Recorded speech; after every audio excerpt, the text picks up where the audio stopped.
Musically, when I'm working on an album, I always think of the show first.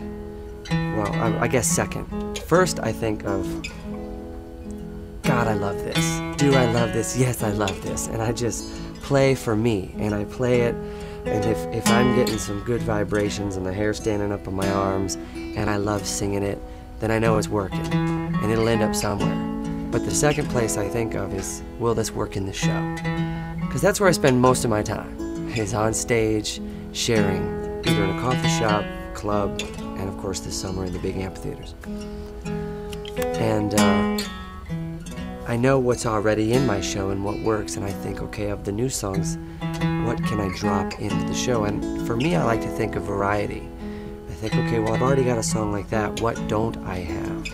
And I didn't have, you know, my last album I wrote mostly with a nylon string guitar, and so it created just a different kind of cadence and sound and rhythm for things.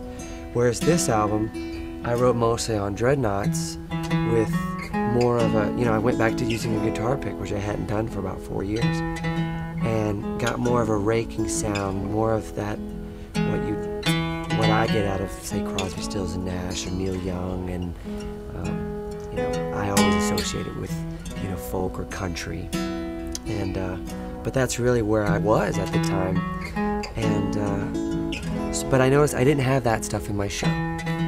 So 93 Million Miles, I Won't Give Up, you know, became,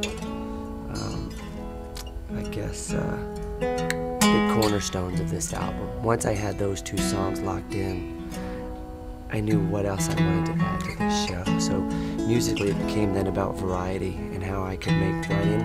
And I do that on every album.